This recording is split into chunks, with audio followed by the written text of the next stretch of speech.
അയോധ്യ ശ്രീരാമക്ഷേത്രത്തിലെ സംഭാവന തട്ടിപ്പുമായി ബന്ധപ്പെട്ട് നിർണായക വിവരങ്ങൾ പുറത്തുവരുന്നു. CCTV പരിശോധിച്ച് പ്രതികൾ തട്ടിയെടുക്കാൻ ശ്രമിച്ച 81 ലക്ഷം രൂപ ട്രസ്റ്റ് തിരിച്ചുപിടിച്ചു. സ്ഥാപനത്തിന്റെ സുതാര്യതയും സനാതനധർമ്മത്തിന്റെ മൂല്യങ്ങളും സംരക്ഷിക്കാൻ യോഗി സർക്കാരിന്റെ പ്രത്യേക അന്വേഷണ സംഘത്തിനാണ് കേസിന്റെ തുടരന്വേഷണ ചുമതല നൽകിയിരിക്കുന്നത്. അയോധ്യ ശ്രീരാമസ്വാമി ക്ഷേത്രത്തിൽ പൂർണ്ണ സുതാര്യതയും കാര്യക്ഷമതയും ഉറപ്പാക്കുവാനുള്ള ട്രസ്റ്റിന്റെ മാതൃകാപരമായ നടപടികളാണ് ഇപ്പോൾ പുറത്തുവരുന്നത്.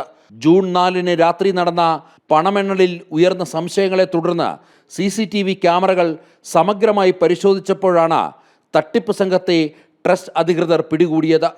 പോലീസിൽ കേസ് രജിസ്റ്റർ ചെയ്യുന്നതിന് മുമ്പ് തന്നെ കള്ളന്മാരിൽ നിന്നും 81 ലക്ഷം രൂപ തിരിച്ചുപിടിച്ച് ക്ഷേത്ര ഫണ്ടിലേക്ക് വകയിരുത്താൻ ട്രസ്റ്റിനായി. കുറ്റക്കാരായ 8 പേർക്കെതിരെ വിട്ടുവീഴ്ചയില്ലാത്ത നടപടിയാണ് പിന്നീട് അധികൃതർ സ്വീകരിച്ചത്. സംഭവത്തിൻ്റെ ഉത്തരവാദിത്തം ഏറ്റെടുത്ത് പൊതുജീവിതത്തിൽ ഉയർന്ന മാതൃക കാണിച്ചുകൊണ്ടാണ് മുൻ ജനറൽ സെക്രട്ടറി ചമ്പത് റായിയും അനിൽ മിശ്രയും സ്ഥാനം രാജിവെച്ചത്. ട്രസ്റ്റിൻ്റെ സുതാര്യതയും ഭക്തരുടെ വിശ്വാസവും മുൻനിർത്തി ഈ രാജി ട്രസ്റ്റ് അംഗീകരിക്കുകയായിരുന്നു. തട്ടിപ്പിന് പിന്നിൽ പ്രവർത്തിച്ച മുഴുവൻ ആളുകളെയും നിയമത്തിന് മുന്നിൽ കൊണ്ടുവരാൻ ഉത്തർപ്രദേശ് സർക്കാരിൻ്റെ പ്രത്യേക അന്വേഷണ സംഘത്തിന് കേസ് നൽകാൻ ട്രസ്റ്റ് തന്നെ നേരിട്ട് അപേക്ഷ നൽകുകയായിരുന്നു.